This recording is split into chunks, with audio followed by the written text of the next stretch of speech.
Hi, this is Casey with Holiday Automotive. Today we're taking a look at a tungsten metallic 2014 Chevy Cruze LT, stock number A7240. Starting right away up front, there's a sharp chrome trim on the grille. Hood is in excellent shape. I do not see any noticeable scratches.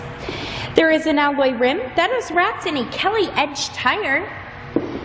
Inside, there's a black cloth upholstery, which is in fantastic condition. There is seating for 2 in the front row and seating for 3 in the second row, making this a 5-passenger Cruze. We'll take a quick look down the passenger side. There is keyless entry for the trunk. As you can see, it is very clean. That second row seating folds into a 60-40 split, so that'll give you some extra space when needed. And the reason that I'm showing you this Cruze today is because I would like for you to see all angles of this before you schedule your test drive or before we ship this out to you. On the driver's side door, you have your usual power amenities. There are carpeted floor mats.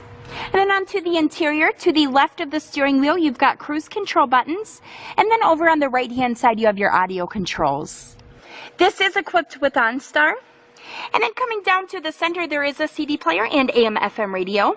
Underneath of that, you have your climate controls. This is equipped with traction control. You have a 6-speed automatic transmission with a 1.4-liter 4-cylinder engine. And in highway mileage, that's going to get you around 29 miles per gallon. If you'd like to get more information on this Cruze or to schedule your test drive, visit us at holidayautomotive.com, where you'll also receive a free vehicle history report provided by AutoCheck. Again, that's holidayautomotive.com. My name is Casey, and thanks for watching.